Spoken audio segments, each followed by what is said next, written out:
Вітаю вас, мої маленькие, паважаныя слухачы. Сёння я зноў пачытаю вам беларускую казку, як заяц варону выратаваў. Жыў-дабыў у лесе баязлівы заяц. Упадзе з дрэва снег, альбо сучок трэсне, а ў яго аж сэрца заходзіцца. Так звычайна і сядзеў ён пад дрэвам у сваёй норцы. Але адным халодным зімовым днём ён сустрэў іншых зайцаў і давай перад імі выхваляцца. «Я нікога не баюся!» А зайцы пачалі смяяцца з яго. «Няўжо зусім нічога і нікога не баішся?» А ён і адказвае: «Не баюся! Ніводзін звер у лесе мяне не напалохае!» Паслухалі зайцы, а потым і распавялі пра яго мудрай вароне. А тая адразу ж паляцела шукаць зайца. Убачыў ён варону і, як заўжды, вельмі спалохаўся. «Пакажы мне, як ты выхваляўся!» – папрасіла варона. «Я нікога не баюся. Я самы моцны, я самы адважны.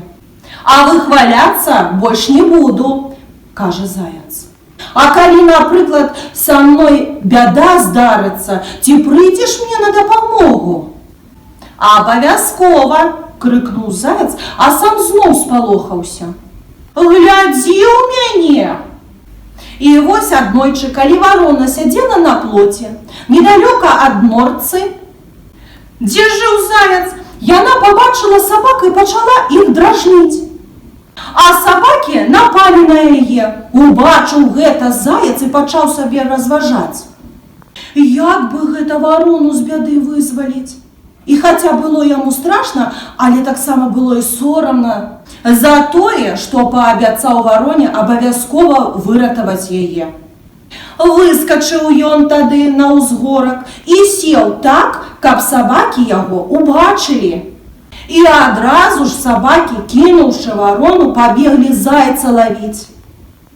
Скакаў заяц так хутка, што сабакі яго і не ўпалявалі. Наступнага дня варона сустрэла зайца і пахваліла яго. «Малайчына! І зусім ты не баязлівы!» Так заяц варону выратаваў. Ці зразумелі вы сэнс казкі? Хлусня не прынясе нічога добрага. Менш хваліся, а дапамагай сябрам, калі гэта патрэбна. Да пабачэння!